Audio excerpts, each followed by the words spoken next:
नमस्कार सभी को। संदीप चौधरी जीएस में एक बार फिर आपका स्वागत है।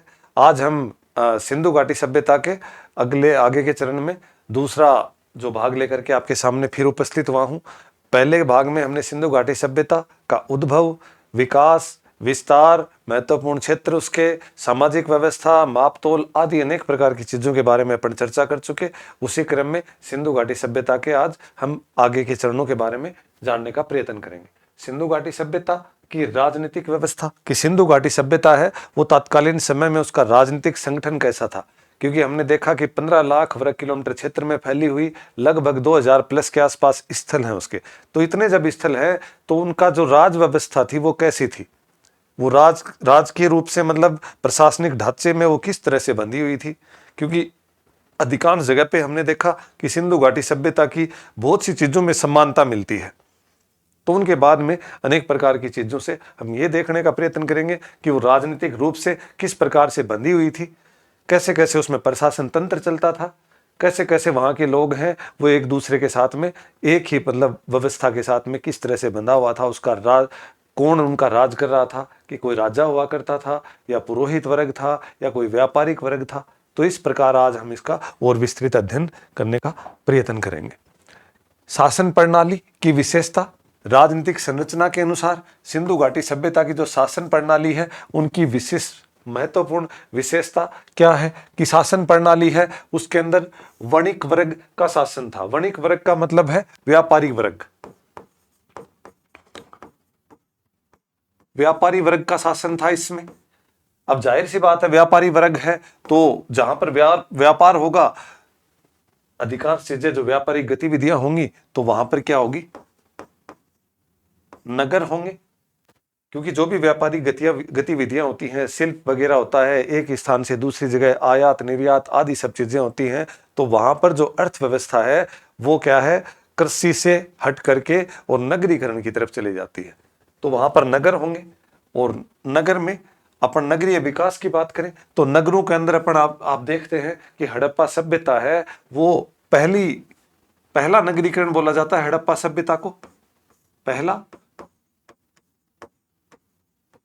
नगरीकरण बोला जाता है हड़प्पा सभ्यता को, क्योंकि हड़प्पा सभ्यता के अंदर हमने देखा कि चान्होदड़ो, लोथल आदि जगह के ऊपर हमारे को मनके के कारखाने बड़े बड़े, और व्यापारिक दृष्टि से हमने सूतकांगेंडोर या फिर अपन उपनिवेश को जो सोर्तगोई है उसको हमने उपनिवेश नगर के तौर पर देखा है। साथ में हमने लोथल से ओमान के मोहरें, अनेक प्रकार की जो चीजें हमारे को एक दूसरे विभिन्न सभ्यताओं से इसकी मिलती हैं। तो जो नगर है यहाँ पर क्या है, व्यापारिक वर्ग। वणिक वर्ग का मतलब है व्यापारी वर्ग, व्यापार है तो ये नगर है, और नगर है तो पहला नगरीकरण किससे हुआ था, हड़प्पा सभ्यता से। तो हड़प्पा सभ्यता के अंदर हमारे को नगरीकरण के पर्याप्त साक्ष्य मिलते हैं।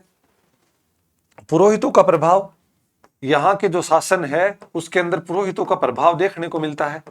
शासन पर पुरोहितों का प्रभाव कैसे देखने को मिलता है कि हमने पुरोहित राजा की एक हमने मुहर देखी जिसके अंदर एक पुरोहित राजा के तौर पर उसको देखा गया। तो यह भी समझा जाता है कि कई बार कुछ लोग तो बोलते हैं कि हड़प्पा सभ्यता का जो प्रशासन है वो व्यापारी वर्ग के हाथ में था। कुछ लोगों का मानना है कि शासन वर्ग है वो पुरोहितों के हाथ में था। तो ये हम इसका सूक्ष्म अध्ययन करने के बाद ही हम जान पाएंगे कि हड़प्पा सभ्यता है इसका जो व्यापारिक व्यवस्था है वो किस प्रकार से, या इसका शासन व्यवस्था है वो किन के हाथ में थी। प्रशासनिक केंद्र और उनकी राजधानियां, मूल रूप से हड़प्पा सभ्यता का जो प्रशासनिक केंद्र और उनकी जो विभिन्न प्रकार की जो राजधानियां हैं उनके बारे में जानने का प्रयत्न करेंगे। इसमें हम देखेंगे कि पिग्गट महोदय है, इतिहासकार हैं, उन्होंने हड़प्पा और मोहनजोदड़ो को सिंधु सभ्यता की जुड़वा राजधानी कहा। बहुत महत्वपूर्ण है, विभिन्न एग्जामों की दृष्टि से बहुत महत्वपूर्ण हो जाता है कि जुड़वा राजधानी, हड़प्पा और मोहनजोदड़ो को जुड़वा राजधानी किसने कहा, तो पिग्गट ने कहा। पिग्गट ने किस किस को हड़प्पा सभ्यता की जुड़वा राजधानी कहा, तो ये सबसे महत्वपूर्ण है।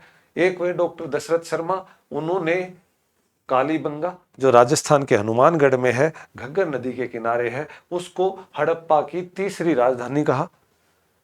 और साथ में ही कालीबंगा है उसको हमने पूर्व में जिक्र किया था कि दीनहीन बस्ती माना गया, कच्ची ईंटों के निर्माण के कारण इसको दीनहीन बस्ती भी माना गया। साथ में यह राजस्थान का सबसे महत्वपूर्ण केंद्र माना गया है। 4 बड़े प्रशासनिक केंद्र माने गए हैं हड़प्पा सभ्यता के। 4 बड़े प्रशासनिक केंद्र कौन से? एक तो हड़प्पा, दूसरा मोहनजोदड़ो, तीसरा राजस्थान का कालीबंगा और चौथा है गुजरात का लोथल। तो इन चारों को ही क्या माना गया है कि प्रशासन के बड़े केंद्र हैं, क्योंकि बड़े नगर थे। साथ में इनके अंदर अनेक प्रकार की जो तात्कालिक समय की जो रचनाएं मिलती हैं हमारे को बड़े बड़े, तो उस आधार पर यह माना जाता है कि संभवतः ये उस समय के कुछ बड़े प्रतिष्ठित नगर रहे होंगे। हंटर ने जो अनेक प्रकार के शासन के सिद्धांतों के अनुसार विद्वानों के विभिन्न मत हैं, जो मोहनजोदड़ो के अनुसार विभिन्न प्रकार के जो मत देते हैं, हंटर ने लोकतांत्रिक, हंटर ने क्या कहा कि यहां पर जो शासन व्यवस्था है वो लोकतांत्रिक थी, कि एक प्रकार से जो यहाँ के लोग हैं वो एक लोकतांत्रिक व्यवस्था के अनुसार यहाँ पर मतलब शासक को चुनते थे उनकी योग्यता के अनुसार। एक वृद्ध जनों की एक प्रकार की कुछ समितियां हुआ करती थी जो यहाँ के लोगों को, यहाँ के शासक है उस वर्ग को चुनती थी। तो किसने कहा? हंटर ने कहा लोकतांत्रिक शासक। अर्नेस्ट मैक्के इतिहासकार, इन्होंने क्या कहा? प्रतिनिधि शासन। प्रतिनिधि शासन मतलब शासन का जो सिद्धांत था वो प्रतिनिधित्व के आधार पर था। अर्नेस्ट मैक्के ने कहा। व्हीलर है, उन्होंने कहा कि जो ये शासन व्यवस्था है वो पूर्णतः पुरोहितों के हाथ में पूरी की पूरी शासन व्यवस्था थी। व्हीलर बोलते हैं कि जो शासन की बागडोर है वो किनके हाथ में थी? पुरोहित समाज के हाथ में, पुरोहित वर्ग के हाथ में। पुरोहित हैं वो यहाँ के राजा हुआ करते थे। तो इसी प्रकार यहाँ की जो प्रशासनिक केंद्र हैं, 4 बड़े प्रशासनिक केंद्र हैं। कई बार पूछ लिया जाता है कि हड़प्पा, मोहनजोदड़ो, कालीबंगा, लोथल, इनके बजाय किसी एक को दूसरे को डाल दिया जाता है कि उक्त में से कौन सा एक हड़प्पा के प्रशासनिक केंद्रों में से नहीं था। इस तरह से महत्वपूर्ण है। पिगट ने कहा था सिंधु घाटी सभ्यता की हड़प्पा और मोहनजोदड़ो है वो जुड़वा राजधानी है। डॉक्टर दशरथ शर्मा ने कहा था कि तीसरी राजधानी है वो कालीबंगा है। साथ में दीनहीन बस्ती भी माना गया है इसको। तो 3 प्रकार के, एक प्रकार से कहने का मतलब तीनों तो राजधानी हो गई है। तो इस आधार पर ये तीनों के तीनों प्रशासनिक केंद्र वैसे हो गए। लोथल इसलिए महत्वपूर्ण था क्योंकि एक तो वहां पे विदेशी व्यापारों का संचालन होता था, गोदीवाड़ा था, बड़ा डाकयार्ड था, साथ में एक प्रकार के अनेक प्रकार के वहां से अनेक अवशेष हमारे को देखने को मिलते हैं। तो इसी प्रकार हड़प्पा सभ्यता के प्रशासनिक केंद्र। सिंधु सभ्यता का धार्मिक जीवन किस आधार पर था? सिंधु सभ्यता की धार्मिक मान्यताएं आज भी हिंदू धर्म की नींव मानी जाती हैं, क्योंकि सिंधु घाटी सभ्यता के अंदर हमारे को उनके धार्मिक जीवन में प्रकृति पूजा, उर्वरता देवी के गर्भ से निकलता हुआ एक कहने का मतलब पौधा दिखाया गया है। प्रकृति के प्रेमी थे वो, स्वास्तिक के चिन्ह मिले हैं, यज्ञ वेदियां हैं वो मिली हैं। तो इनसे ये पता चलता है कि संभवतः आज भी हम उस समय की जो व्यवस्थाएं हैं उनको आज भी हम अनुसरण करते हैं, क्योंकि आज भी हम प्रकृति की पूजा करते हैं। तो उसी प्रकार अनेक प्रकार की जो सिंधु घाटी सभ्यता है इसके धार्मिक जीवन के बारे में आज तक भी मान्यता है। वो हमारा हिंदू धर्म आज भी इन चीजों को ग्रहण करने का प्रयत्न करता है। पूजा पद्धति और देवी देवताओं के आधार पर प्रकृति पूजा है। प्रकृति पूजा करते थे हिंदू सभ्यता के, मतलब कुल मिलाकर के क्या कह सकते हैं हम? प्राकृतिक शक्तियों के उपासक थे ये, प्राकृतिक शक्तियों के उपासक थे ये, क्योंकि इनको ये इस चीज की जानकारी थी कि प्रकृति ही हमारे को सब कुछ, जो भी चीजें हैं हमारे को शुद्ध हवा या रहने के लिए स्थल वगैरह, पृथ्वी, जल, जो भी पंच तत्व वगैरह जो भी चीजें हैं वो महत्वपूर्ण है। मातृ देवी की पूजा की जाती थी इसके अंदर। अनेक प्रकार के हमारे को इनके स्थल हैं, वहां से मातृ देवी के साक्ष्य मिले हैं। तो मातृ देवी की पूजा करते थे। मातृ देवी उर्वरता देवी के तौर पर,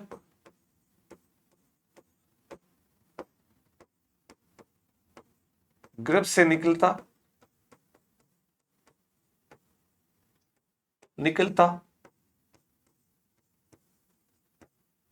पौधा दिखाया गया है मातृ देवी के तौर पर।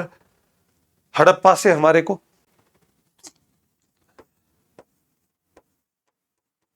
हड़प्पा से।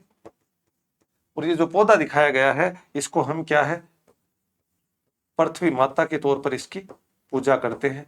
तो हम ये मानते हैं कि संभवतः वो मातृ देवी की पूजा करते थे। उर्वरता देवी है हड़प्पा से हमारे को देखने को मिला है। गर्भ से निकलता हुआ पौधा दिखाया गया है, एक जो मूर्ति मिली है उसके अंदर से। अग्नि पूजा के साक्ष्य मिले हैं।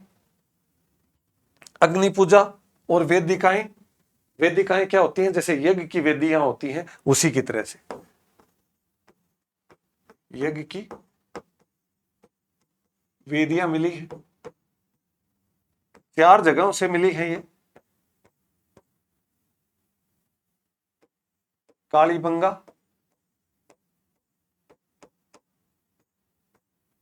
लोथल, बनवाली और राखीगढ़ी। इन 4 स्थलों से हमारे को इनके अवशेष मिले हैं अग्नि वेदिकाओं के। तो इससे हमारे को यह पता चलता है कि संभवतः वो यज्ञ विधि विधान आदि सब चीजें करते थे। तो इस आधार पर अपन ये मान सकते हैं कि वहाँ की जो धार्मिक मान्यताएं हैं, पूजा पद्धति है, देवी देवता हैं, वो प्रकृति पूजा में ज्यादा भरोसा करते थे।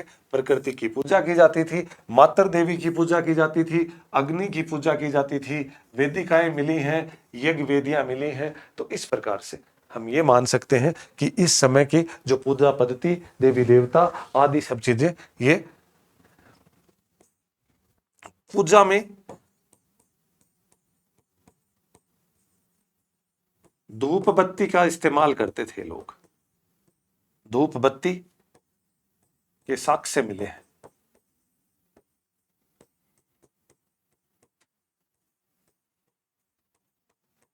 तो इस तरह के यहां पर अनेक प्रकार के साक्ष्य मिले हैं। ठीक है। मोहनजोदड़ो से प्राप्त पशुपति मोहर, यह है बहुत ही महत्वपूर्ण है। मोहनजोदड़ो से मिली हुई एक पशुपति मोहर। 3 मुख हैं इसके, 3 मुख, 3 नेत्र इस तरह से, और 3 सींग मिले हैं इसके इस प्रकार से। और इसके बाईं तरफ है ये जो मूर्ति मिली है, इसके जो बाईं तरफ है एक ये और एक ये गेंडा व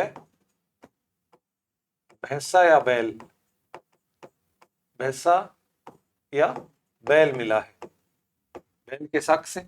और दाहिनी तरफ से हमारे को क्या मिला है, बाघ व हाथी के साक्ष्य से, दाहिनी तरफ से हमारे को। ठीक है। और सामने जो इसके सामने है वो हमारे को किसके मिले हैं, हिरण के, हिरण के साक्ष्य मिले हैं। तो पशुपति मोहर मिली है। इनके बाईं तरफ हमारे को गेंडा व भैंसा, दाईं तरफ हाथी व बाघ वगैरह। ये हमारे मतलब दाहिनी तरफ की बात है। ये पशुपति मोहर के तो बाईं तरफ है और इधर ये इनकी दाईं तरफ है। यह मोहर शिव के प्राचीनतम रूप पशुपति नाथ के प्रतीक के रूप में मानी जाती है। तो इससे यह पता चलता है कि शैव धर्म की उपासना की जाती थी। शैव धर्म की उपासना की जाती थी इस समय में। शैव धर्म के लोग अनुयायी थे।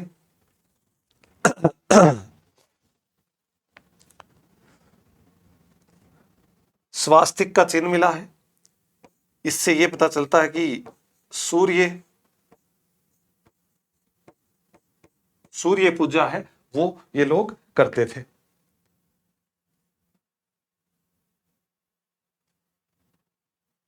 पीपल का वृक्ष है, ये सबसे पवित्र वृक्ष माना गया है।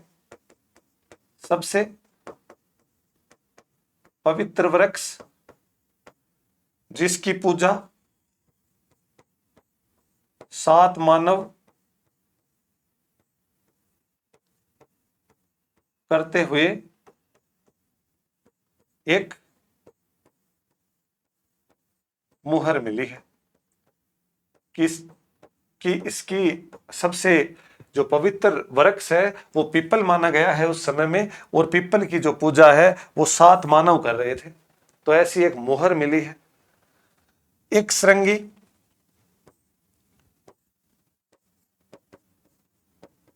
सबसे पूजनीय, सबसे पूजनीय पशु है ये इनका। एक श्रृंगी बैल मिला है, ये सबसे जो पूजनीय है वो इनका महत्वपूर्ण मिला है।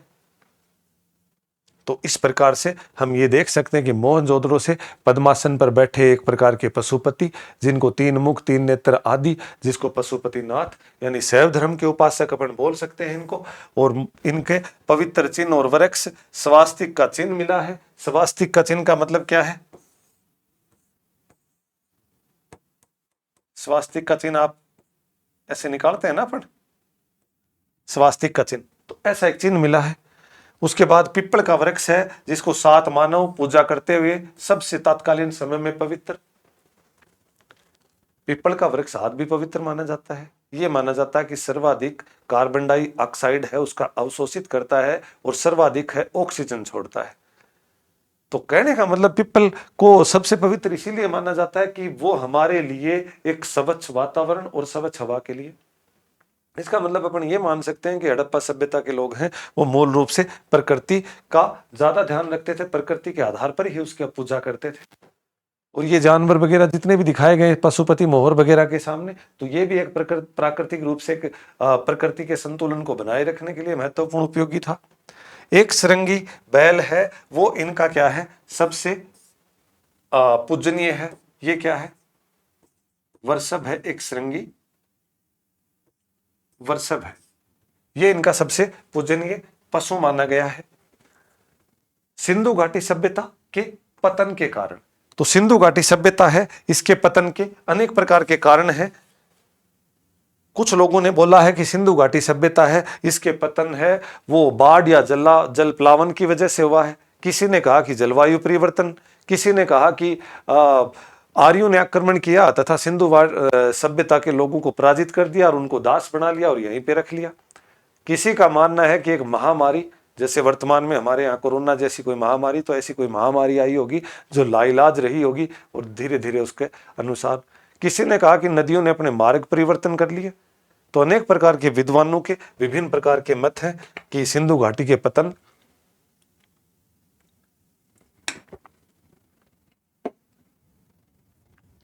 तो पतन के विभिन्न कारण देखने को मिलते हैं। विभिन्न विद्वानों के सिद्धांत हैं। किसी ने दिया है जल प्लावन व भूकंप। जॉन मार्शल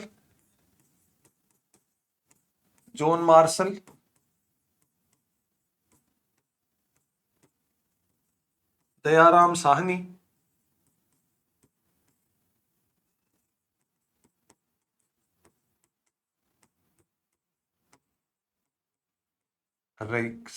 इन तीनों ने कहा है कि संभवतः जल प्लावन यानी बाढ़ आई होगी और साथ में भूकंप आया होगा तेजी से। तो बाढ़ और भूकंप की वजह से वहां के जो लोग हैं वो पूर्ण रूप से मृत्यु को प्राप्त हो गए। वहां से तेज गति से, वहां से जो बाढ़ आने की वजह से उस बाढ़ के अंदर बह जाने वगैरह से मृत्यु को प्राप्त हो गए। जलवायु परिवर्तन के बारे में अमलानंद घोष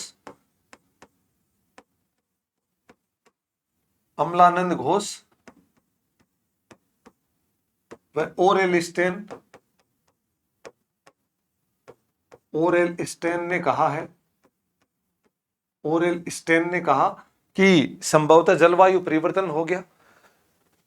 जलवायु परिवर्तन का मतलब जो चल रही जलवायु है उसके अंदर या तो बाढ़, तेजी से मौसम का परिवर्तन हो जाना, जैसे हिमयुग का प्रारंभ हो जाना, या एक प्रकार से जलवायु परिवर्तन हुआ मतलब लंबे समय तक अकाल जैसी स्थिति, नदियों ने अपने मार्ग परिवर्तन कर लेना। तो ये जो भी चीजें हैं ये मूल रूप से भूभौतिक योजनाओं की वजह से होता है ये।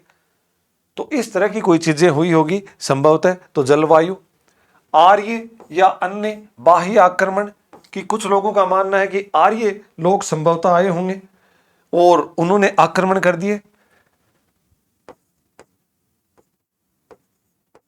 गार्डन चाइल्ड, गार्डन चाइल्ड व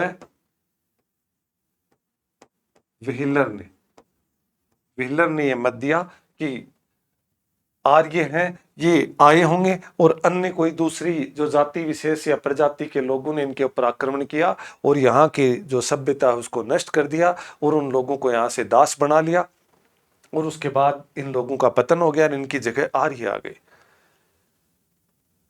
इस मत का समर्थन इसलिए भी मिलता है क्योंकि हड़प्पा सभ्यता के बाद अगली जो सभ्यता है वो वैदिक सभ्यता का विकास होता है और वैदिक सभ्यता आर्यों के द्वारा मतलब आर्यों की सभ्यता थी, वो नस्लीय आधार पर, शुद्धता और अशुद्धता के आधार पर। तो ये भी काफी हद तक लोग इसका समर्थन करते हैं, जिसमें गार्डन चाइल्ड है और व्हीलर है। इन दोनों ने कहा कि आर्य हैं वो आए होंगे और उन्होंने इनको पराजित कर दिया और मार दिया आदमों को युद्ध वगैरह में, और बाकी बचे हुए थे उनको क्या कर दिया, इन्होंने अपना दास बना लिया, गुलाम बना लिया। कुछ लोगों का मानना है कि जब आर्य आक्रमण किया तो ये लोग सिंधु नदी तंत्र को छोड़ करके और गंगा की तरफ भागे और फिर गंगा से फिर दक्षिण भारत की तरफ। तो मूल रूप से यह भी माना जाता है क्योंकि इनका संबंध है सिंधु घाटी सभ्यता के लोगों का जो संबंध है वो द्रविड़ लोगों से संबंध माना जाता है। तो द्रविड़ हैं वो दक्षिण भारत में रहते हैं, तो मूल रूप से ये माना जाता है कि सिंधु घाटी के लोग हैं वो यहीं के मूल निवासी थे जो आगे जाकर के फिर दक्षिण भारत की तरफ चले गए। अगला जो कारण है वो प्राकृतिक आपदा या कोई बीमारी या कोई महामारी। जॉन कैनेडी ने इसका समर्थन किया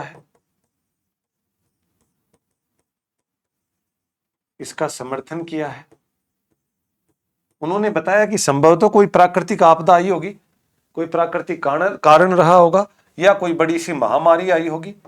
कैनेडी ने महामारी का उदाहरण दिया कि कोई ऐसी महामारी आई होगी जो लाइलाज रही होगी संभवतः हड़प्पा सभ्यता के लोगों के लिए।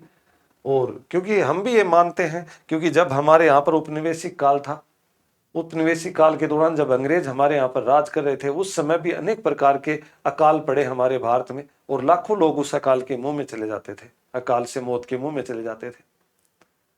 मूलतः वो अकाल आज से नहीं, बहुत प्राचीन समय से पड़ता आ रहा है। साथ में हम लोगों ने देखा कि हमारे राजाओं के समय भी अकाल पड़ते थे, लेकिन हमारे को कहीं भी उसका उदाहरण नहीं मिलता कि अकाल पड़ने के कारण लोगों की मृत्यु होती थी। क्योंकि हमारे राजाओं के पास क्या है, अधिशेष की व्यवस्था रखते थे। जैसे मान लो जो उपज हुई किसी किसान के यहाँ पर, तो उस उपज का जो राजस्व के तौर पर राजा लेता था वो एक अच्छा सा भाग ले लेता था और वो उनको अन्न भंडार के अंदर अन्नागार में डाल दिया जाता था। और जब वहां पर डाल दिया जाता था तो कोई विशेष परिस्थिति होती थी तो उसको इस्तेमाल किया जाता था। उपनिवेशिक काल में ज्यादा अकाल प्रभावी इसलिए रहे क्योंकि अंग्रेजों ने यहाँ पर कोई भी अधिशेष जैसी कोई व्यवस्था की नहीं। उनका मूल उद्देश्य था अधिक से अधिक लाभ कमाना और यहाँ से चले जाना, आर्थिक लाभ था उनका। तो उन्होंने कभी भी ऐसी कोई भी जो यहाँ पर कोई अधिशेष की व्यवस्था की नहीं। अकाल पड़े तब भी उन्होंने राजस्व कर जारी रखा। तो अनेक प्रकार की चीजें, तो प्राकृतिक आपदा जैसी कोई अकाल वगैरह या कोई बीमारी वगैरह, इनका समर्थन किसने किया है, कैनेडी ने। और करने के पीछे कारण क्या है कि मोहनजोदड़ो है, कारण क्या है कि मोहनजोदड़ो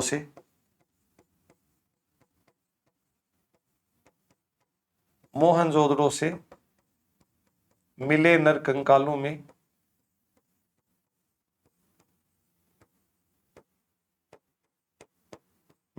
कंकालों में मलेरिया के साक्ष्य मिलते हैं, मलेरिया के साक्ष्य मिलते हैं। समाधान मिले हैं वहां पर, जो मतलब अंतिम संस्कार की जो प्रक्रिया, गर्तों में जो दफनाए गए सब मिले हैं, उनके अंदर कुछ मलेरिया जैसी कुछ बीमारी के कुछ साक्ष्य मिले हैं। तो इस आधार पर भी ये माना जाता है कि कैनेडी का जो कथन है वो संभवतः सत्य रहा होगा। तो इसी प्रकार सिंधु सभ्यता की देन क्या है, सिंधु सभ्यता ने पूरे विश्व को या लोगों को क्या दिया, तो सिंधु सभ्यता है उसकी रुई का उत्पादन। बादशाह ने बताया कि सिंधु सभ्यता रुई यानी कपास, और कपास को ही सिंडन कहा गया, और सिंडन सिंधु नदी के पास में, और फिर इनका अपभ्रंश होते होते सिंधु को हिंदू बोला जाने लगा। सिंधु नदी, सिंडन मतलब सिंधु नदी के किनारे, जो कपास को सिंडन, और सिंधु को फिर हिंदू, और हिंदू से ही फिर हिंदुस्तान।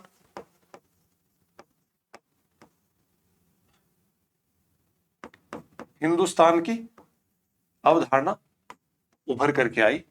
तो इसी प्रकार कपास है वो एल बासम है, उन्होंने क्या कहा कि जो कपास है या रुई है इसका उत्पादन सिंधु के लोगों ने किया। बीबी लाल ने बताया कि चना और सरसों की खेती है वो किसकी, सिंधु सभ्यता की देन है, कि सर्वप्रथम चना और सरसों की जो खेती हुई है वो सर्वप्रथम सिंधु सभ्यता से हुई है। पहिएदार बैलगाड़ी, पहिए का विकास एक अद्भुत आविष्कार रहा है, ये सिंधु सभ्यता का अद्भुत आविष्कार। ये माना जाता है कि ये इसी के समय, सिंधु सभ्यता के समय, क्योंकि हमारे को इक्का गाड़ी मतलब एक खिलौना गाड़ी होती है। ये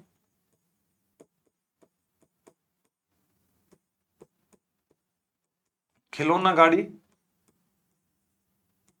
गाड़ी के चित्र या अवशेष मिले हैं। तो संभवतः सर्वप्रथम जो पहिएदार बैलगाड़ी है इसका आविष्कार भी संभवतः सिंधु सभ्यता से ही माना जाता है। प्रमुख नगर और उनकी नदियां, सिंधु सभ्यता के जो प्रमुख नगर बसे हुए हैं वो नगर अधिकांश क्या है, वो ज्यादातर विभिन्न प्रकार की नदियों के पास में बसे हुए हैं। मोहनजोदड़ो सिंधु नदी के किनारे, हड़प्पा रावी नदी के किनारे, रोपड़ है वो सतलज नदी के किनारे, सतलज नदी के किनारे, कालीबंगा है ये घग्गर नदी के किनारे, घग्गर नदी के किनारे, और लोथल है वो, लोथल कौन सी नदी के किनारे है, भोगवा नदी के किनारे, भोगवा नदी के किनारे। सुतकांगेंडोर हम दास्क, सुतकांगेंडोर दास्क नदी के किनारे, आलमगीरपुर हिंडन नदी के किनारे, हिंडन नदी के किनारे, रंगपुर है ये माडर नदी के किनारे, कोटदीजी है, कोटदीजी कहां पर है, ये कोटदीजी गुजरात के अंदर है, तो नहीं, कोटदीजी है ये पाकिस्तान के अंदर है, जो सिंधु नदी के किनारे है, सिंधु नदी के किनारे। और सुतकांगेन डोर तो ऊपर हो गया दास्क नदी के किनारे, ये सुतकांगेन को है, सुतकांगेन को, और बालाकोट है ये किसके किनारे है, अरब सागर के किनारे, अरब सागर के किनारे। तो अनेक प्रकार की जो प्रमुख नदियां हैं और उनके पास में जो उन नदियों के किनारे क्या है, नगरों का विकास हुआ। प्रमुख नगर और उनके सामने जो इस समय के बड़े बड़े स्थल हैं और उनकी नदियां हैं। प्रमुख स्थल और उनकी खोज, हड़प्पा 1921, दयाराम साहनी, माधव स्वरूप वत्स और व्हीलर ने भी इसके ऊपर काम किया। 1921 में इसकी खोज महत्वपूर्ण है, ये पूरी की पूरी टेबल इसको अपने को देखना है, क्योंकि सीधा सा मिलान जैसे कुछ प्रश्न आते हैं इसके अंदर कि कौन सा स्थल कहां पर किसने खोजा, कब खोजा, ये इस प्रकार से। सुतकांगेंडोर 1927 में Aurel Stone, George F Dales ने। दूसरा कौन सा है, मोहनजोदड़ो 1922 में आर.डी. बनर्जी। तीसरा स्थल 1927 सुतकांगेंडोर। चौथा जो स्थल है वो चान्होदड़ो 1931 में एन.जी. मजूमदार के द्वारा। फिर रंगपुर 1931 और 1953 दो बार हुआ, माधव स्वरूप वत्स और रंगनाथ राव के द्वारा। उसके बाद में कोटदीजी 1953 में फैजल अहमद के द्वारा अग्नि से जो नष्ट हुआ था। रोपड़ 1953 में यज्ञदत्त शर्मा के द्वारा। कालीबंगा 1953 में अमलानंद घोष और बीबी लाल के द्वारा। राजस्थान के हनुमानगढ़ में। लोथल 1954 में रंगनाथ राव के द्वारा। आलमगीरपुर है यज्ञदत्त शर्मा के द्वारा 1958 में। धोलावीरा 1960 के अंदर RS भिष्ट के द्वारा। और सुत कोटड़ा है वो 1964 में जगपति जोशी। और हरियाणा का जो बनवाली है 1973 में RS भिष्ट के द्वारा। तो ये सारे के सारे क्या है, महत्वपूर्ण है। कई बार इनके बारे में वर्ष के बारे में पूछ लिया जाता है कि कौन सी वर्ष में इसके उत्खनन का कार्य हुआ। कई बार इसके बारे में ये पूछ लिया जाता है कि ये किसके द्वारा इसका उत्खनन कार्य हुआ।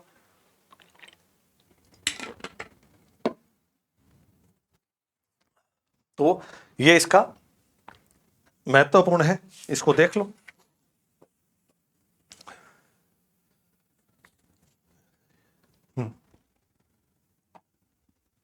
हड़प्पा। अब एक एक करके हम स्थलों के बारे में जानने का प्रयत्न करेंगे कि कौन सा स्थल कहां कहां और उसकी महत्वपूर्ण विशेषताएं क्या क्या है। हड़प्पा, मांटगोमरी,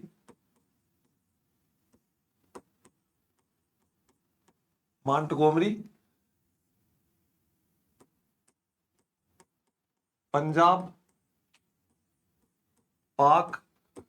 पाकिस्तान के अंदर। मांटगोमरी पंजाब पाकिस्तान के अंदर, रावी नदी के किनारे, ये हमने पहले ही देख लिया। रावी नदी के किनारे। ऐतिहासिक महत्व, सर्वप्रथम 1826 में चार्ल्स मैसन के द्वारा खोज। चार्ल्स मैसन ने सर्वप्रथम इसके बारे में जिक्र किया था। चार्ल्स मैसन ने 1826 के अंदर इसको देखा था। 1856 में बर्टन बंधु ने सरकार को इसके बारे में जानकारी दी, जब लाहौर और कराची दोनों के मध्य railway, Lahore Karachi railway line बिछाई गई थी। उस समय में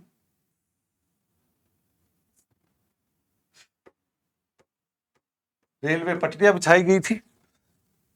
891 अभिलेख युक्त मोहरे, 891 मोहरे मिली हैं यहां पर, जिस पर कुछ ना कुछ लेख लिखा हुआ है। अभिलेख युक्त मोहरे मिली हैं। पक्की ईंटों के मकान, पत्थर का प्रयोग से रहित, मतलब पत्थर के प्रयोग की जानकारी के साक्ष्य हमारे को नहीं मिलते। उसके बाद में समाधान 57 समाधान मिले हैं। 57 समाधान मिले हैं। H व R37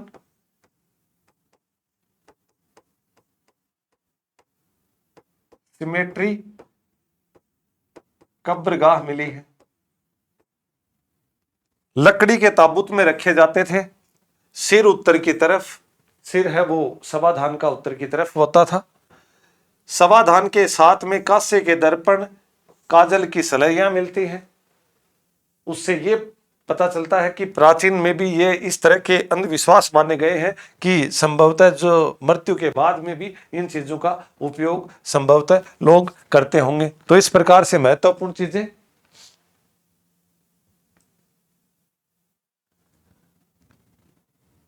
पंद्रह कुली निवास मिले हैं जिनमें कुएं नहीं थे।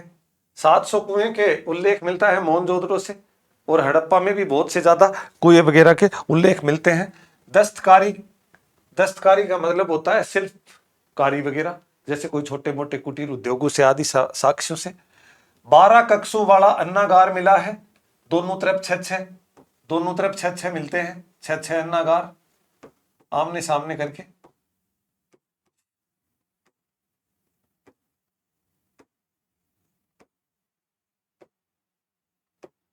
ऐसे करके। उर्वरता देवी की मूर्ति, गर्भ से निकलता पौधा, गर्भ से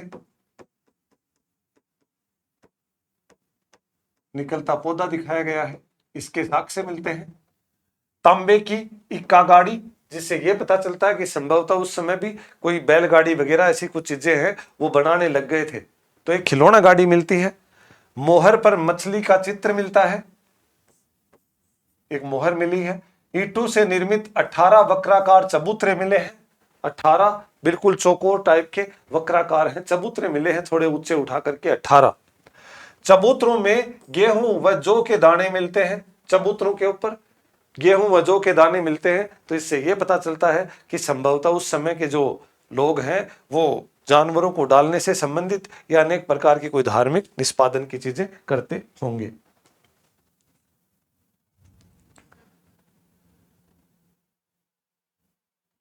शंख पर उत्कीर्ण बैल के चित्र मिले हैं। शंख पर उत्कीर्ण बैल के चित्र मिले हैं।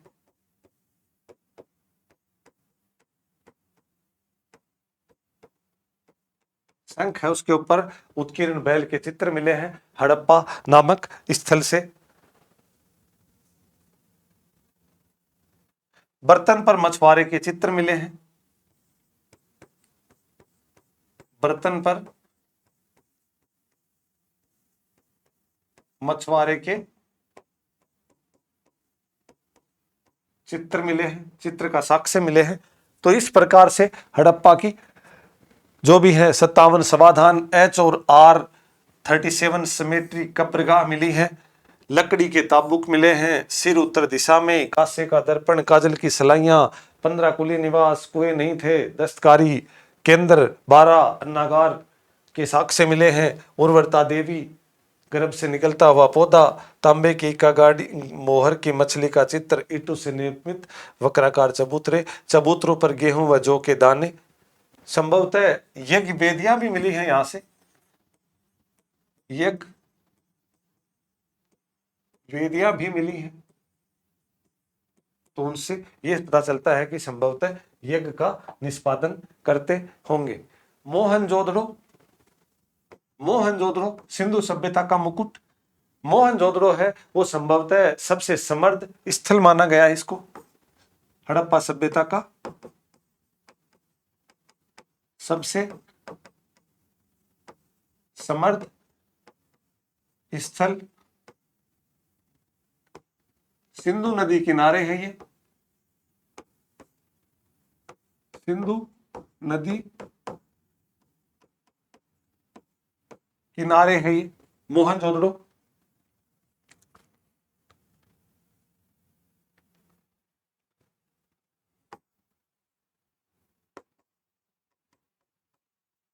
सिंध के ललकारना जिले में अवस्थित है।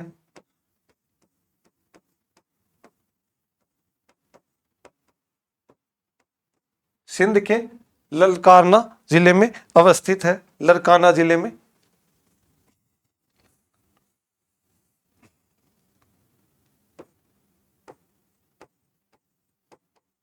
लरकाना जिले में अवस्थित है ये। सिंध का नखली स्थान कहा जाता है इसको, सिंध का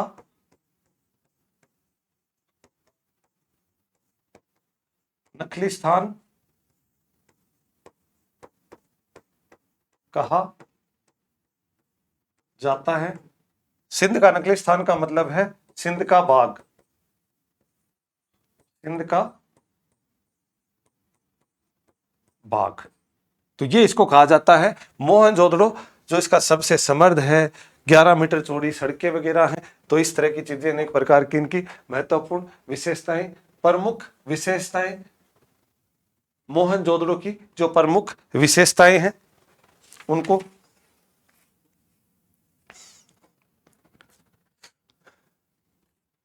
विशाल स्नानागार मिला है यहां से मोहनजोदड़ो से। 39 बाई 23 बाई 8, 39 फीट लंबा, 23 फीट चौड़ा और 8 फीट गहरा स्नानागार, जिसे मार्शल ने अद्भुत कहा, तत्कालीन विश्व का आश्चर्यजनक कहा। मार्शल ने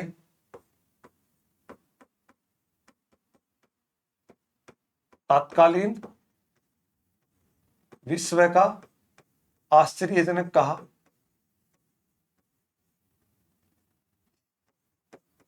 आश्चर्यजनक कहा। सभा भवन मिलता है जिसको कॉलेजिएट बिल्डिंग भी कहा जाता है। पुरोहित आवासों के साक्ष्य मिले हैं हड़प्पा सभ्यता से। विशाल अन्नागार मिला है। विशाल अन्नागार का मतलब है जो अन्नागार विला है वहां पर बड़ा सा एक विशाल एक अन्न का भंडार मिला है। 45/7/22.8 45/7 इंटू 22.8 मीटर का अन्नागार मिला है।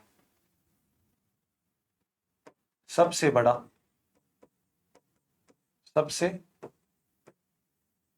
बड़ी इमारत संभवतः उस समय की।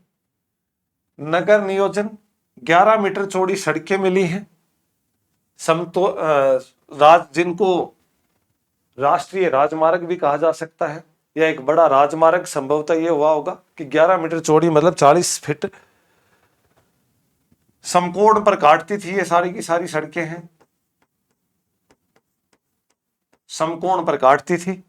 7 बार उत्थान और पतन के साक्ष्य मिले हैं। यह माना जाता है कि मोहनजोदड़ो सभ्यता है वो 7 बार उसका उत्थान और पतन हुआ है, क्योंकि उसकी जो भी खोज के अंदर जो अवशेष मिले हैं वो 7 लेयर में मिलते हैं अनेक प्रकार की। जब उसकी ऊपर से नीचे की तरफ जब हम खुदाई करते हैं तो उसके अवशेष अलग लेयर के आधार पर मिलते हैं। तो ये माना जाता है कि सभ्यता का उद्भव और विकास है वो 7 बार उत्थान और पतन हुआ होगा।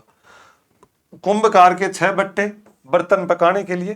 कुंभकार मतलब कुम्हार के 6 ऐसे बट्टे मिले हैं जिनसे यह पता चलता है कि बर्तन पकाने की महत्वपूर्ण चीजें होंगी। वर्षभ मुद्रा, वर्षभ मुद्रा, हाथी का कपाल।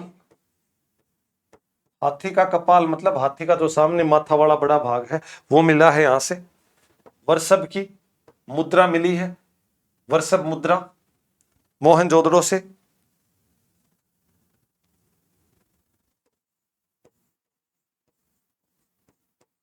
मोहरों पर जहाज व नाव के चित्र मिले हैं। विभिन्न प्रकार की मोहरें मिली हैं जिनसे नाव के और जहाजों के चित्र मिले हैं।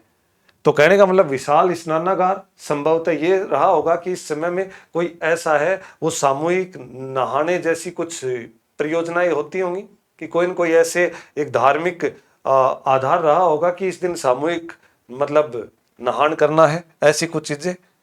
कॉलेजिएट बिल्डिंग एक बड़ी बिल्डिंग है जिसको सभा भवन 20 स्तंभों वाली है ये। तो इससे ये पता चलता है कि संभवतः एक बहुत बड़ी कोई बिल्डिंग जहां पर कोई राजा है वो सभा करता होगा। विशाल अन्नागार मिला है जो कि 45.7/22.8 मीटर लंबा अन्नागार। सबसे बड़ी इमारत मानी गई है हड़प्पा सभ्यता की संभवतः इसको। नगर योजना में 11 मीटर चौड़ी सड़कें, राजमार्ग, 7 बार उत्थान और पतन के साक्ष्य, कुंभकार के 6 बट्टे, रंगाई कारखाना के साक्ष्य भी मिले हैं यहां से। रंगाई कारखाने के साक्ष्य मिले हैं कि यहां पर कोई न कोई रंगाई का कार्य होता होगा। रंगाई कारखाने के साक्ष्य भी मिले हैं। हाथी का कपाल, वर्षभ मुद्रा, मोहरों पर जहाज व नाव के चित्र मिले हैं। चांदी का फूलदान मिला है। चांदी का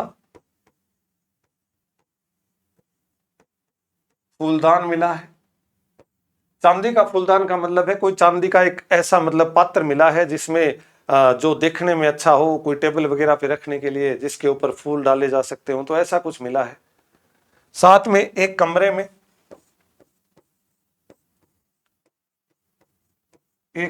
में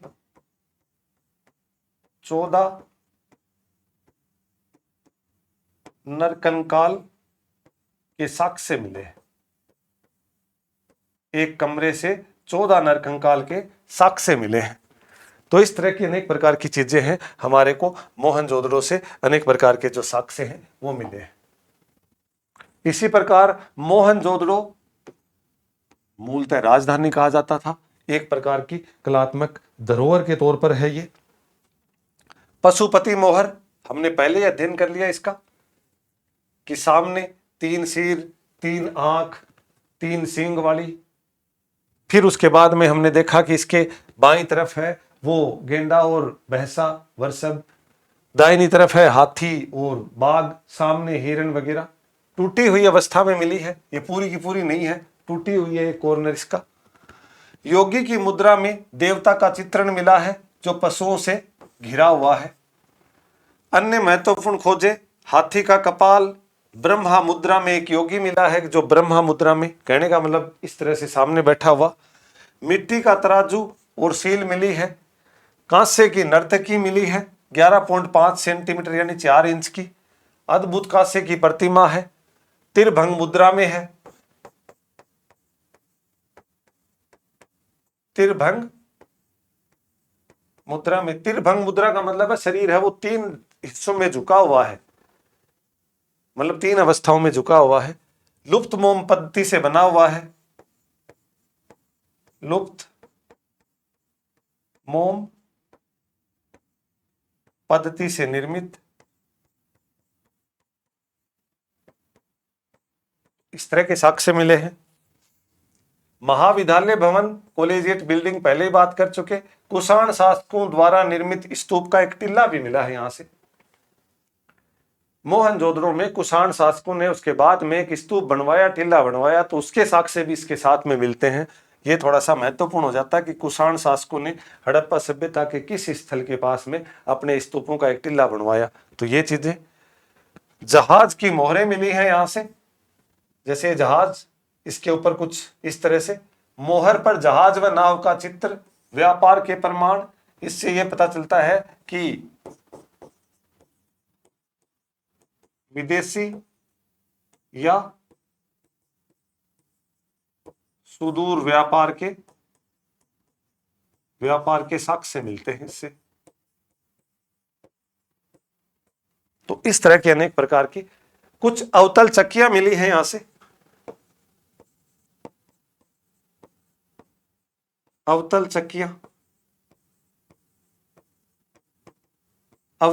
के प्रमाण मिले हैं, जिससे पता चलता है कि वो आटा वगैरह पीसने से लेके मसाला पीसने से लेकर के आदि सब चीजें संभवतः उस समय करते होंगे।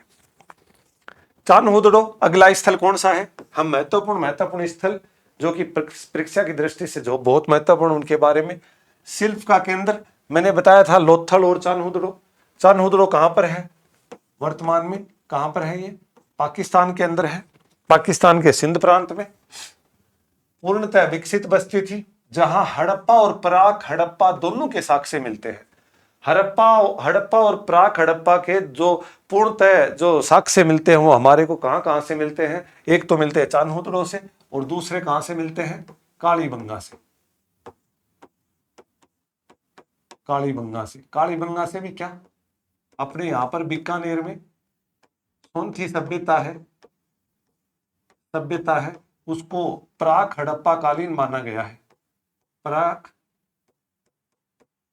हड़प्पा उसको क्या माना गया है? प्राक हड़प्पा कालीन माना गया है, बीकानेर की सोंथी सभ्यता। और जो बीकानेर की सोंथी सभ्यता है वो हमारे कहां से बिलोंग करती है? वो हमारे कालीबंगा के पास में होने से कालीबंगा से संबंधित है। मनके के कारखाने मिले हैं, लोथल से भी मिले हैं। लोथल हमारे कहां पर है? गुजरात में। तो इन दोनों जगह से ही, गुजरात और साथ में चान्होदड़ो, दोनों ही मनके के बड़े कारखाने मिले हैं। शिल्प उत्पादन की बस्तियां माना गया है दोनों को ही। यहां से कच्चा माल मिला है। उत्पादन में जो जैस्पर, सेल खड़ी, उसके बाद कार्लिनियन पत्थर, चट पत्थर आदि अनेक प्रकार के जो पत्थरों से जो मनके वगैरह बनाए जाते थे, उन मनकों का कच्चा माल मिला है, टूटा फूटा एक बड़े बड़े ढेर के रूप में। सौंदर्य प्रसाधन के साक्ष्य मिले हैं, फेस पैक और लिपस्टिक जैसे सौंदर्य उत्पादन मिले हैं। क्योंकि ये मूल रूप से उत्पादन का नगर है तो यहाँ पर ये चीजें भी मिली हैं। वक्राकार ईंटें मिली है। एकमात्र स्थल जहां पर वक्राकार ईंटें, महत्वपूर्ण हो जाता है, एकमात्र स्थल जहां से वक्राकार ईंटें मिली हैं। कुछ अनूठी खोजें हैं यहां से, स्याही की दबात, मिट्टी का हल नहीं है ये, मिट्टी का हल तो बनवाली से मिला है, मिट्टी का मोर, मिट्टी का मोर मिला है, मिट्टी के मोर के साक्ष्य मिले हैं। कांस्य की बैलगाड़ी चालक सहित, कांसा, तांबा और टीन को मिलाकर के जो कांसा बनता है, कांस्य युगीनी सभ्यता है ये, तो यहां से कांस्य की बैलगाड़ी मिली है। कुत्ते के द्वारा बिल्ली का पीछा करने के पद चिन्ह मिले हैं। एक कुत्ता है वो बिल्ली का पीछा कर रहा है, उसके पद चिन्ह मिले हैं वहां से, तो ये साक्ष्य। विशेष तथ्य अन्य, चान्होदड़ो में दुर्ग या गढ़ी नहीं था। कहने का मतलब एक ही समान बस्ती थी, यहां पर कोई भी अलग अलग दुर्ग और गढ़ी, पूर्वी पश्चिमी टीला, तो कोई प्राचीर, ऐसा कुछ भी नहीं था। कहने का मतलब सुरक्षा की दृष्टि से इस चीज को विशेष प्रकार से किले बंदे वगैरह इसके अंदर नहीं किया गया है। तो ये साक्ष्य हमारे को इससे मिलते हैं।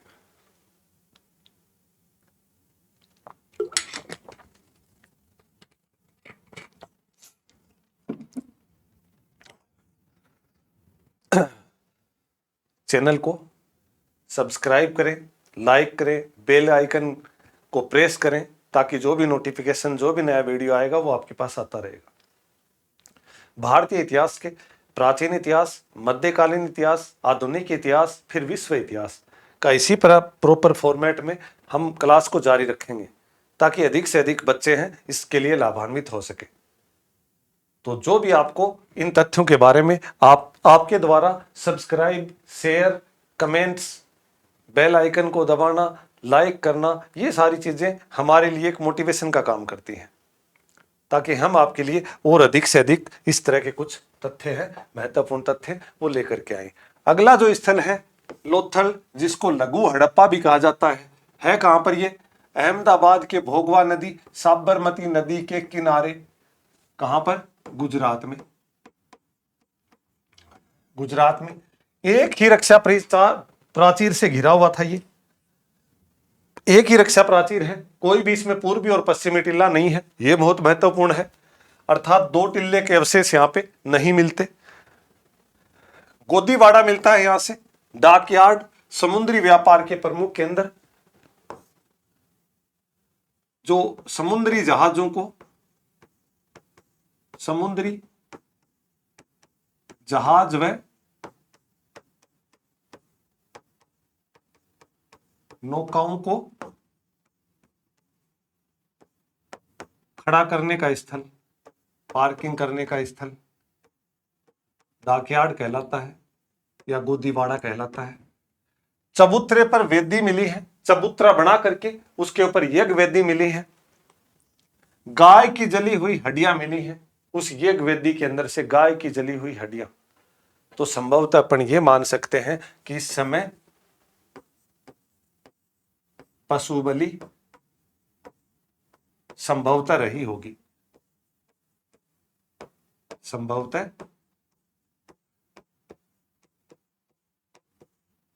रही होगी, क्योंकि जो यज्ञ वेदियां हैं ये अनेक जगह से मिली है हमारे को।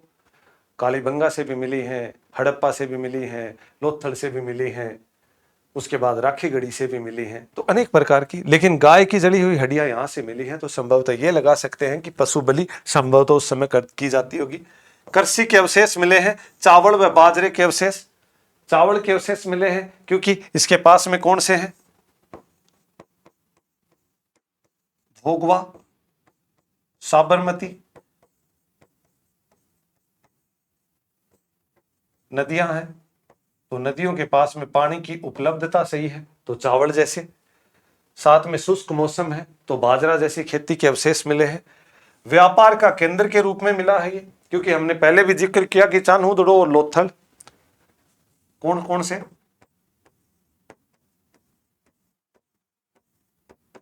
चान्होदड़ो पाकिस्तान और लोथल दोनों के अंदर क्या है? व्यापार के केंद्र मिले हैं।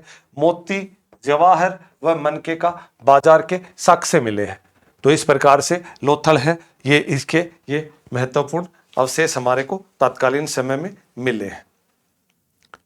अन्य भी लोथल के अंदर लोथल की सांस्कृतिक विरासत के तौर पर कि लोथल है वो एक सांस्कृतिक केंद्र के तौर पर भी उभर करके सामने आया है। अंतर्राष्ट्रीय संबंध यहां से मिलते हैं हमारे को, क्योंकि मैंने बोला कि समुद्री किनारे के पास था, डाक यार्ड, गोदीवाड़ा मिला है, नावे या जो समुद्री जहाज वगैरह है वो ठहरने की उत्तम व्यवस्था थी। साथ में दक्षिण जो अफ्रीका वगैरह या मध्य एशिया के लिए या यूरोपियन अन्य देशों के साथ में या अन्य सभ्यता, मेसापोटामिया सभ्यता, सुमेरियन सभ्यता आदि के साथ इनके साक्ष्य मिले हैं हमारे को। तो फारस की मोहर मिली है, बेलनाकार व बटनाकार, बेलनाकार व बटनाकार फारस की मोहर। तो मोहरे मूल रूप से किसी भी स्थान की एक अवशेष को दर्शाने के लिए, एक पहचान को दर्शाने के लिए, साथ में उसकी गोपनीयता को सुरक्षित रखने के लिए मोहर लगाई जाती थी, ताकि वो चीज सुरक्षित जगह पर पहुंचे तथा वो प्रदर्शित करे कि संबंधित जगह से ये वस्तु आई है। रंगी हुई पात्र यानी रोमन संस्कृति की विशेषता, कोई बर्तन मिला है वो पूर्ण रूप से रंगा हुआ है, तो संभवतः यह माना जा सकता है कि रोमन सभ्यता के साथ में भी इनके संभवतः व्यापार रहे होंगे, क्योंकि ये एक प्रकार से ये समुद्र तटीय स्थल है, तो यहां से जो भी व्यापारिक गतिविधियां हैं वो अनेक जगह से होती थी। 3 युगल समाधान मिले हैं। युगल समाधान का मतलब है स्त्री पुरुष दोनों के पास पास में, दोनों के पास पास में, दोनों के पास पास में क्या है, समाधान के साक्ष्य मिले दोनों के पास पास में।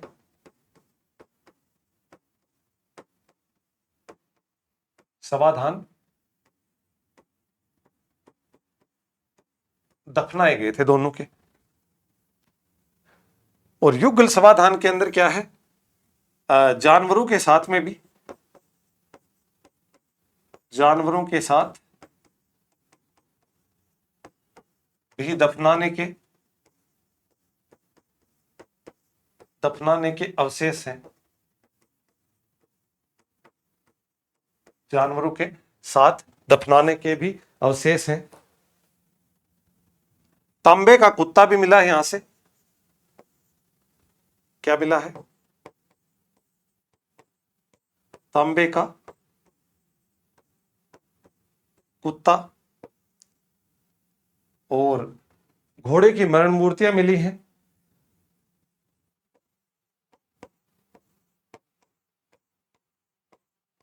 घोड़े की मरण मूर्तियां, मिट्टी की मूर्तियां भी मिली हैं यहां से। घोड़े की मरण मूर्तियां अन्य जगह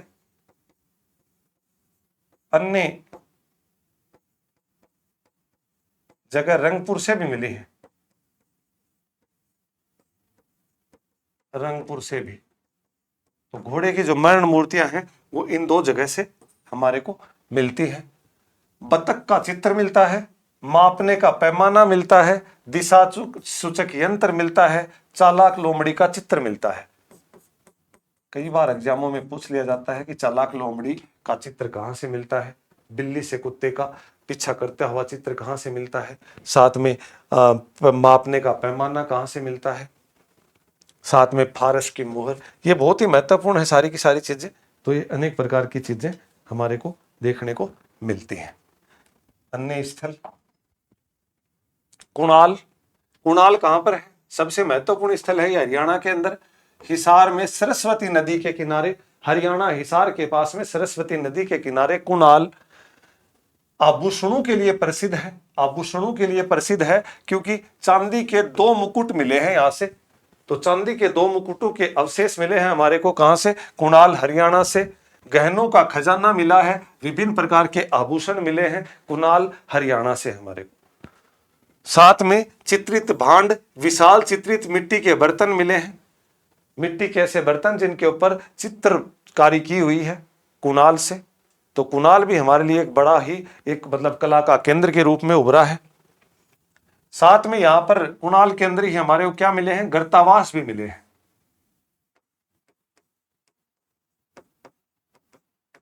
गर्तावास, गर्तावास का मतलब है जैसे अंडरग्राउंड कोई मकान वगैरह के कुछ साक्ष्य मिट्टी का अंदर से खोद करके।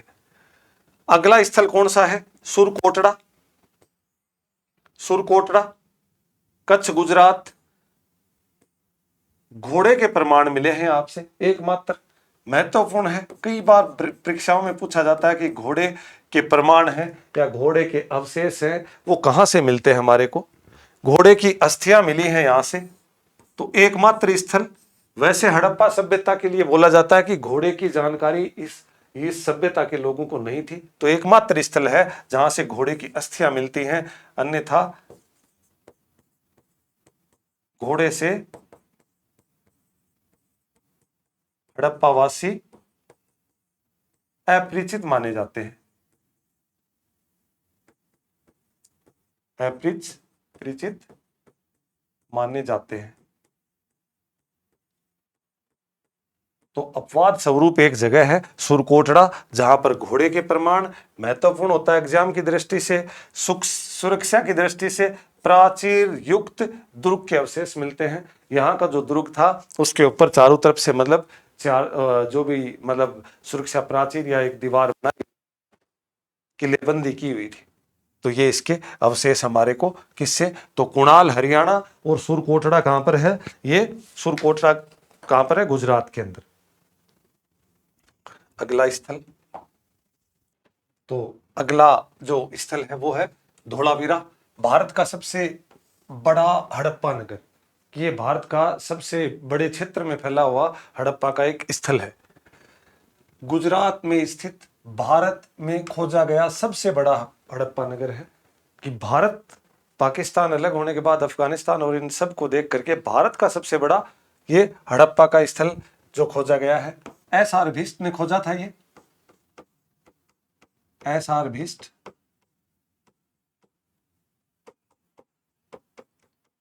भिष्ट ने खोजा था। इसकी जनसंख्या लगभग 20,000, तत्कालीन समय में हड़प्पा के सर्वाधिक जनसंख्या वाला स्थल माना गया है धोलावीरा। तो सबसे महत्वपूर्ण हो जाता है एक स्थल गढ़ी, मध्यनगर और नीचला, मतलब जैसे दुर्ग और गढ़ी जो सामान्य लोग रहते थे और दुर्ग में जो प्रशासनिक लोग रहते थे, उसके बजाय ये एकमात्र स्थल है जहां पर मध्यम स्तर का नगर भी मिला है, मतलब मध्यम स्तर के बारे में भी मिला, 3 स्तर वाला नगर है ये। तो ये एकमात्र स्थल है, ये एकमात्र स्थल जहां से मतलब गढ़ी और सामान्य लोग, प्रशासनिक लोगों के द्वारा और सामान्य लोगों के रहने, और साथ में ही व्यापारिक लोगों के द्वारा रहने के भी साक्ष्य अलग से मिलते हैं। तो एकमात्र स्थल है जो 3 स्तरों के ऊपर, एकमात्र स्थल जो 3 स्तरों के ऊपर इसका जो बसावट थी।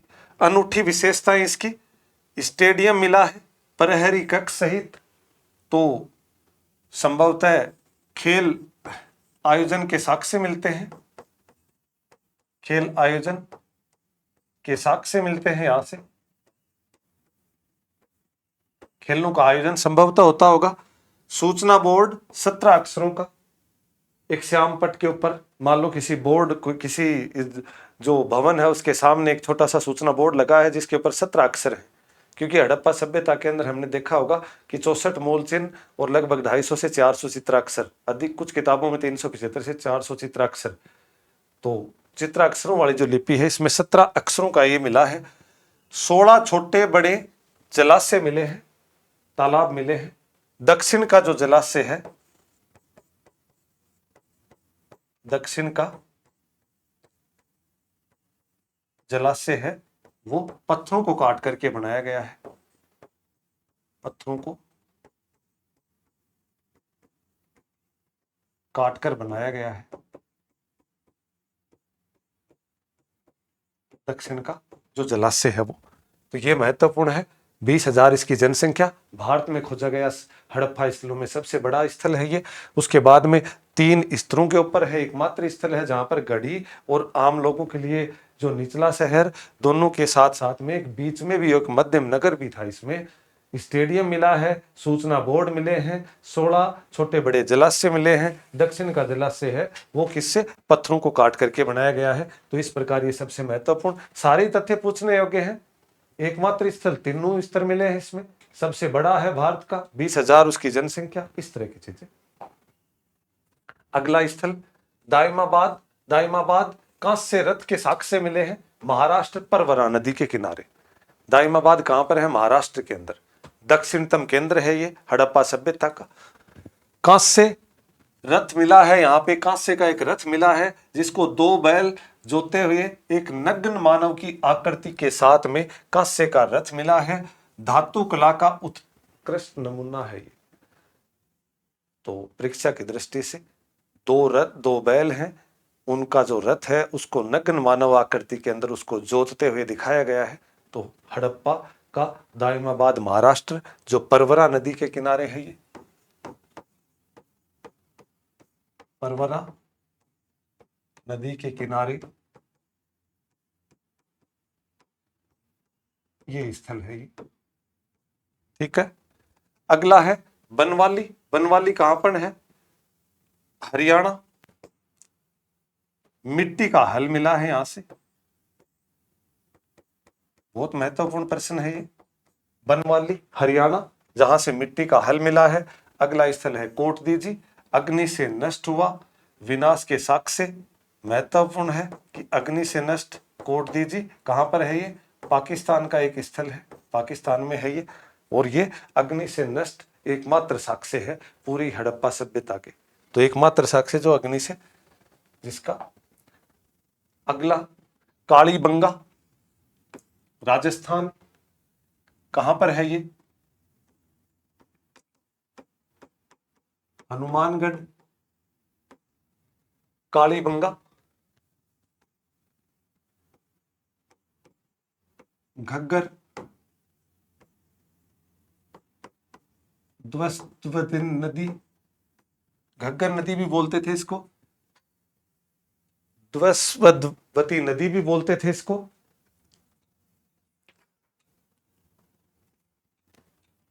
हनुमानगढ़ के अंदर है।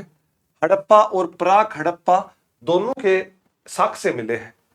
प्राक हड़प्पा का मतलब है हड़प्पा का प्रारंभिक, हड़प्पा से पहले की जो हड़प्पा से जो प्रारंभिक हड़प्पा है उसके साक्ष्य। दूसरा स्थल है चान्होदड़ो से भी मिले हैं ये दोनों स्थल। चान्होदड़ो जो पाकिस्तान में है उससे भी ये दोनों स्थल मिले हैं। सात सात यज्ञ वेदियां मिली है।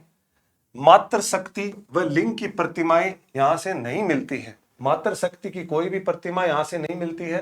लिंग की कोई भी प्रतिमा या कोई भी मतलब प्रारूप है वो यहां से नहीं मिलता है। कच्ची ईंटों के मकान मिलते हैं यहां से, कच्ची ईंटों के मकान मिले हैं। कच्ची ईंटों के मकान मिलने के कारण इस बस्ती को दीनहीन बस्ती कहा जाता था। देखो कच्ची ईंटों तो सब जगह ही पर सभी जगह के ऊपर मिले हैं, लेकिन दीनहीन कहने का मतलब है कि ये अन्य बस्तियों अन्य स्थलों के ऊपर सूर्य से पका करके ईंटें काम में ली जाती थी, यहां पर सीधी कच्ची ईंटें काम में ली जाती थी, तो इसलिए दीनहीन बस्ती। डॉक्टर दशरथ शर्मा ने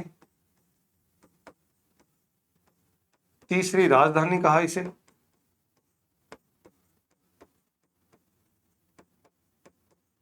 तीसरी राजधानी कहा हड़प्पा की, तीसरी राजधानी कहा है डॉक्टर दशरथ शर्मा ने। तीसरी राजधानी कहा। कालीबंगा का मतलब होता है काले रंग की चूड़ियां, काले रंग की चूड़ियां। तो कच्ची ईंटों के मकान, दीनहीन बस्ती। अलंकृत ईंटें भी मिली हैं कहीं कहीं पर, अलंकृत ईंटों के साक्ष्य भी मिले हैं, साक्ष्य भी मिले हैं। दोहरे जुते हुए खेत के साक्ष्य मिले हैं।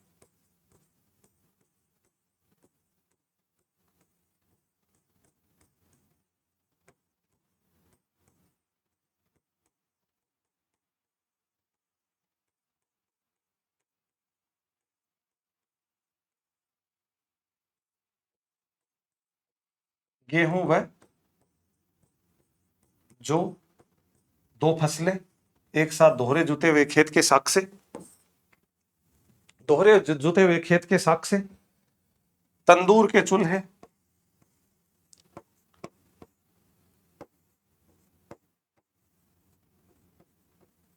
तंदूर के चूल्हे मिले हैं आप से। तो इसी प्रकार सात सात यज्ञ वेदियां हड़प्पा प्राक हड़प्पा के जो मतलब स्थल मिले हैं यहां से। और इसको कालीबंगा, दयाराम साहनी, दयाराम साहनी ने 1953 में उत्खनन किया था। इसका उत्खनन किया था दयाराम साहनी ने। मातृशक्ति व लिंग की प्रतिमाएं नहीं मिलती हैं। सबसे महत्वपूर्ण दोहरे जुते हुए खेत के साक्ष्य से कई बार एग्जामों में सीधा पूछा जाता है। अन्य चीजें इसके अंदर, कुछ अन्य चीजें, तांबे का बैल, तांबे का बैल के साक्ष्य से, वृषभ मोहर, वृषभ मोहर के साक्ष्य से, 6 प्रकार के मिट्टी के बर्तन, मिट्टी के बर्तन, मर्द भांड 6 प्रकार के, शल्य चिकित्सा के प्रमाण,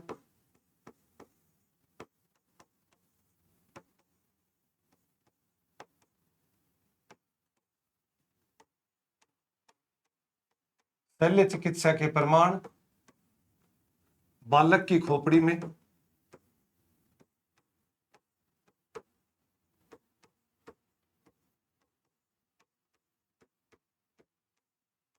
छह छेद के साक्ष्य,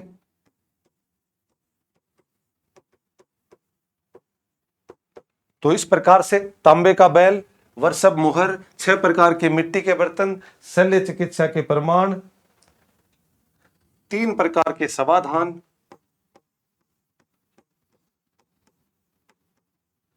3 प्रकार के समाधान, 3 प्रकार के समाधान कौन कौन से हैं यहां पे? आंशिक समाधान,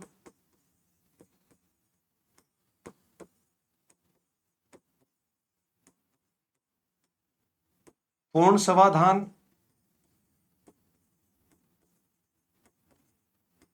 और दाह संस्कार। आंशिक समाधान का मतलब है जब हम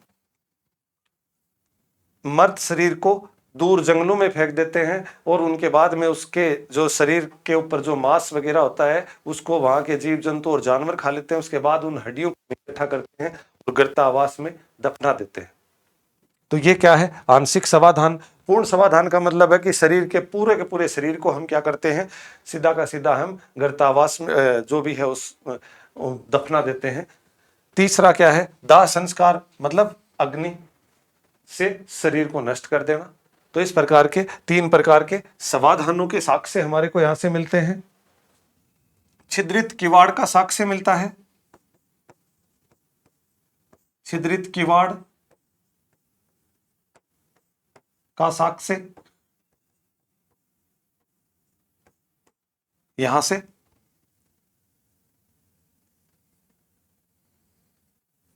सर्वाधिक सघन बस्ती थी ये, सर्वाधिक सघन बस्ती थी, बीकानेर की सोंधी सभ्यता से इसका संबंध है। बीकानेर की सोंधी सभ्यता से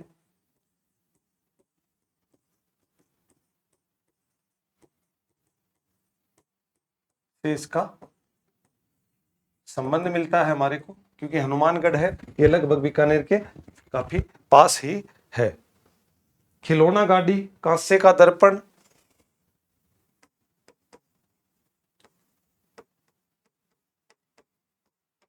खिलौना गाड़ी, कांसे का दर्पण,